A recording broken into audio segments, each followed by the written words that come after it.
O fato é que, mesmo pega os estudos do OIT, tem uma mudança aí nessa elasticidade que chama atenção e que preocupa. Né? Não é dizer que nós não devemos fazer políticas contra isso, talvez o contrário, nós temos que ser mais eficientes nessas políticas. E com respeito às cidades também, eu tenho lido a essa constatação, associa-se a esse tipo de mudança, cadeias globais de valor, a uma nova rodada aí de inovações tecnológicas, como é que está mudando as relações, mas não vi ainda uma resposta que me convencesse plenamente. Então, mas eu acho que é um tema importante nós temos olhando.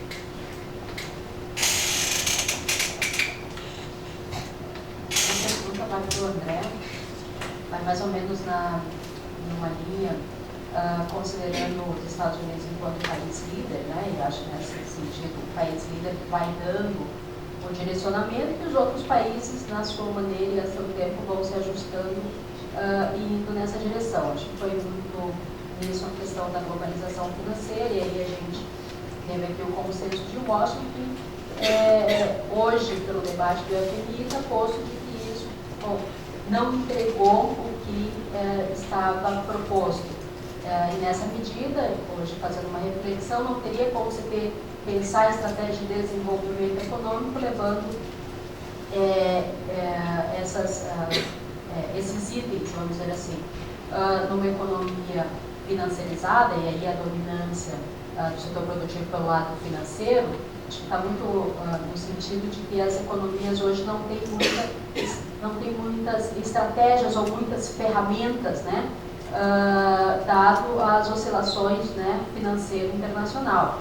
As economias, então, teriam sentido muito mais para o lado produtivo, e aí, ligando aqui com os acordos, né, se esses acordos eles limitam ou restringem esse lado, que seria assim, o que restaria então ainda para fazer, que serão as compras governamentais, enfim, os bancos de financiamento, enfim, as estratégias industriais.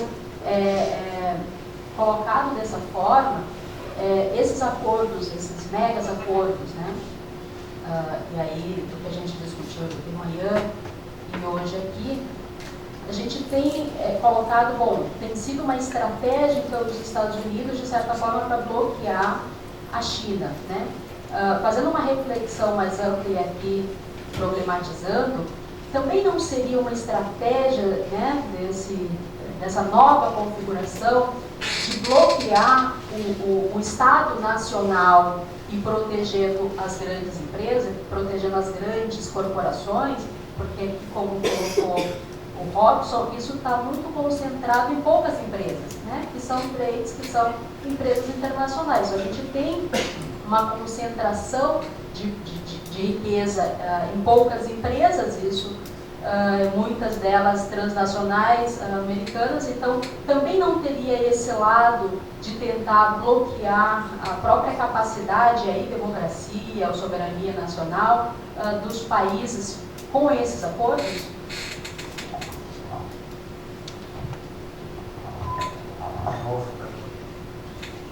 Questões extremamente interessantes, cujas premissas, em princípio, eu tento a concordar telegraficamente. Assim, primeiro, de certa forma, eu vejo o contrário. Eu acho que o ambiente, parte da observação do início, né?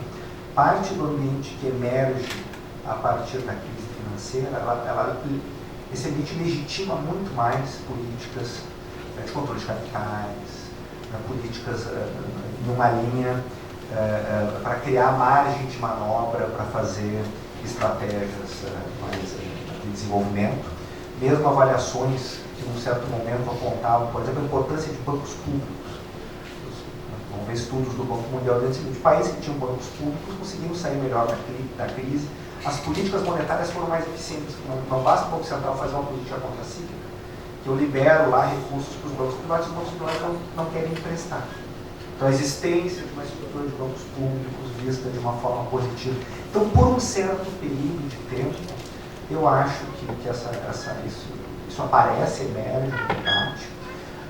Há esse crescente questionamento, né, dos custos e benefícios de estratégias liberalizantes, as quais, eu indo para a segunda parte, englobaria né, esses grandes acordos. Porque se a gente começa a olhar o que os economistas projetam, os ganhos em termos de crescimento, de renda, em termos de comércio, não são ganhos tão chamativos assim.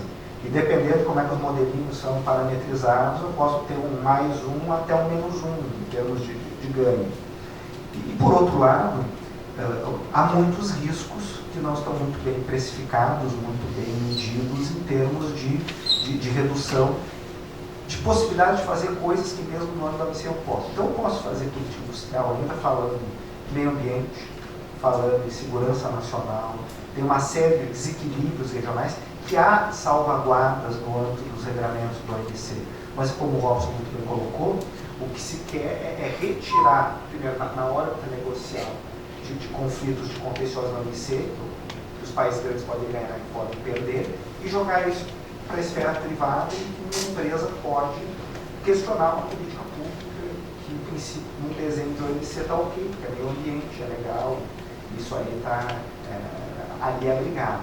Portanto, eu acho que eu vejo com certo receio, e não estudei profundamente, o Robson certamente estudou mais, mas do que eu acompanho desse debate, eu não cheguei nenhum estudo que convença, assim como lá atrás, estudos para entrar na Constituição da ALCA, ou estudos sobre os efeitos da China no comércio global, baseando modelos de equilíbrio geral, táveis, exercícios muito interessantes, mas a prova do pudim está em comê-lo, e há riscos muito grandes de perda de autonomia, né, para exercício de políticas públicas as mais diversas. E há uma pressão muito grande nesse sentido. Mas ainda há margens de manobra. Vejo como não havendo as margens de manobra.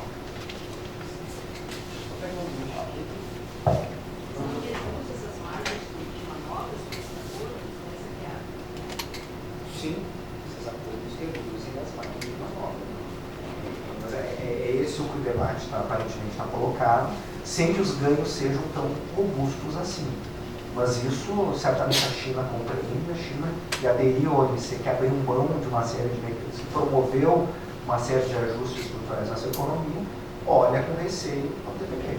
Já o Chile, por exemplo, com algumas pessoas, o professor Gabriel Paulo, um crítico muito grande da entrada do Chile no TPP, mas o Chile já está de tal grau inserido e de tal grau abdicou e optou por uma especialização, uma ultra especialização ali, em alguns poucos produtos, e agregar serviços, que está no jogo. Eu coloco a pergunta num outro sentido. Uma economia grande, complexa, com uma grande população continental, com um nível de atraso ainda que o Brasil tem, social, etc, etc. Este é o jogo, eu tenho dúvidas. Não sei se os economistas me convencem completamente que os ganhos excedem aí nós vamos perder instrumentos. Que a gente tem que tomar um pouco de cuidado, enfim, é que quando a gente fala que o lado dos Estados Unidos está cerceando a China, isso talvez não seja o único objetivo dos Estados Unidos, vamos conter a China, assim, que no conjunto geral, a China ela é parte da estratégia, mas não é toda. A estratégia é promover justamente a inserção de empresas estrangeiras, principalmente norte-americanas, e, ao meu ver, em segmentos altamente rentáveis, que são as compras governamentais. Então, que é um segmento, na maior parte, muito oligopolizado, ou seja, poucas empresas têm a robustez para tocar grandes obras ou grandes contratos. Então, a partir do momento que você opera uma regulação padrão em que as empresas estrangeiras, americanas, possam competir em qualquer lugar do mundo como se fosse uma empresa nacional sem ter tantos condicionantes, né, isso abre uma oportunidade para os Estados Unidos. Então, os relatórios da Exim Bank são todos nesse sentido. Temos que promover American Jobs, enfim, esse é o discurso oficial. Então, eu acho que esses acordos têm quando toca em investimento, a questão das compras governamentais é um ponto crucial. E uma outra coisa que eu gostaria de colocar, enfim, tem uma pesquisadora australiana, Linda Weiss, que ela coloca assim, que na década de 80, quando começou esse processo de globalização, puxado pela Margaret Thatcher e Reagan e tudo mais, falava-se muito do Estado mínimo, na redução da participação do Estado na economia, E o que ela vem colocando, que isso na verdade é uma grande falácia, um grande mito que se criou, que na verdade não aconteceu. Então, se pegasse o estudo dela, mostra que os estudos da OCDE, os gastos dos países da OCDE com benefícios sociais aumentaram, enfim, houve um gasto muito maior entre os países da OCDE em relação à preconização para os demais países. E uma outra coisa que ela coloca que eu acho interessante é que enquanto se advogava o fim do Estado, né, na forma mais empreendedora, atuando de forma mais específica, intensa, o que aconteceu, na verdade, nesses últimos anos é um outro ativismo estatal. Ou seja, o Estado se tornou muito mais necessário até para regular o livre mercado. Para você regular o livre mercado tem que ter uma lei, o Estado tem que autorizar a ação de órgãos, agências reguladoras no âmbito doméstico, e no âmbito internacional é o Estado que vai inserindo, abrindo brechas no comércio internacional para que as suas empresas nacionais possam, ou seja, o Estado ele se faz cada vez mais presente no mundo globalizado, que parece uma contradição, né? A globalização é menos Estado, mas o que a gente vê é uma atuação muito mais intensa no Estado. Então, no caso do Brasil, a atuação que mais se vê no mercado internacional é a atuação do BNDES, que é o volume de recursos, né, empreendidos em obras, enfim, na promoção de exportações, vem incomodando bastante. Se a gente for analisar mais friamente, são obras em que as empresas norte-americanas e europeias competem bastante com os serviços de engenharia, as empreiteiras, enfim, todo mundo todo aí.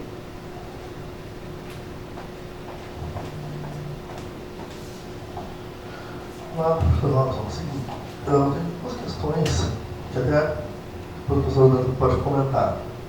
Foi muito comentada a questão da OMC, em especial em relação ao TPP. Na questão do TPP, muitas das limitações que se colocaram podem ser claramente questionadas junto ao SCC, órgão de solução de controvérsias, porque ele integra o marco da OMC. Uma coisa que me preocupou é que, assim, eu queria saber a sua opinião. Recentemente, a União Europeia decidiu reabrir as negociações com o Mercosul, as negociações dos blocos, e já se fez uma comissão de trabalho, estão vendo as propostas serem apresentadas. O que o senhor acha dessa, digamos, retomada? Já fazia 4 ou 5 anos que foi parado essa negociação. E também a própria questão do Mercosul, frente a nós estamos seguindo uma sequência de mudanças de governo, ou crises institucionais nos governos, enfim. Como o senhor vê essa retomada nesse momento que está passando no Mercosul? Bom, a questão dos órgãos de solução de controvérsias, tanto no transatlântico quanto no transpacífico, eles têm justamente uma questão do investidor Estado e do Estado-Estado, né? Ou seja, órgãos de solução de controvérsias criados entre Estados e entre investidores de Estado. Tá? Então, uma das condições do TPP é que todas essas divergências e controvérsias elas sejam solucionadas não no âmbito do OMC, mas dentro do âmbito do próprio TPP e o próprio Transatlântico que estabelece. Tá? E essa engenharia, vamos dizer, jurídica, ela está contemplada no guarda-chuva maior da OMC, ou seja, a criação desses organismos no TPP e no Transatlântico, ou seja, tribunais ad hoc, eles estão, de uma certa forma, não estão burlando nenhuma norma maior da OMC. Não, concordo. Quero dizer que se for setor condicionado nesse dele, a própria legitimidade do acordo, do tipo de acordo pode ser questionado para ele ser, porque esse acordo integra a estrutura que foi determinada na OMC. A delimita bem claramente o que pode e não pode ser feito. Então, se for questionado essa limitação que você tem que saber, provavelmente isso vai muito ser questionado na OMC. Mas aí tem uma coisa importante, que assim, os acordos para o de comércio, mesmo que possa haver essa possibilidade, eles são acordos bilaterais plurilaterais. Então, vai de cada país querer, vai de cada poder legislativo de cada país aceitar ou não essas condições. A partir do momento que você aceita a condição de integrar esse acordo nessas condições, de repente você pode até pleitear alguma coisa no órgão maior de solução de contratos da MC, mas eu acredito que, como isso será tratado de maneira ad hoc, eu acho que essa própria intervenção do MC ela vai ser questionada pelo próprio tribunal ad hoc. Enfim, eu não sou... Sim. Seria viável o funcionamento, porque a ONC ela limita bastante a possibilidade do executivo. Então, parece que eles colocaram algo lá que futuramente vai ser questionado. Até porque já tem 3 questionamentos lá em questão do TPD. Pois é, isso, porque o Código foi ratificado, de fato, em isso. Agora a questão do Mercosul e da União Europeia, bom, volta então a fazer o acordo, mas o que a gente vê é que já há uma resistência do próprio setor agrícola europeu. Tá? Eu acho que, enfim, não vai ser, eu acho que não vai ser logo esse acordo. Tá? Acho que não vai ser logo esse acordo.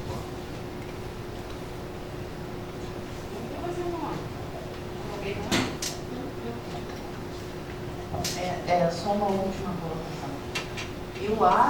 Pelo que eu ouvi de vocês, não entendo esse assunto, hoje de manhã e hoje de tarde, me parece que, indubitavelmente, nós temos uma perda total de poder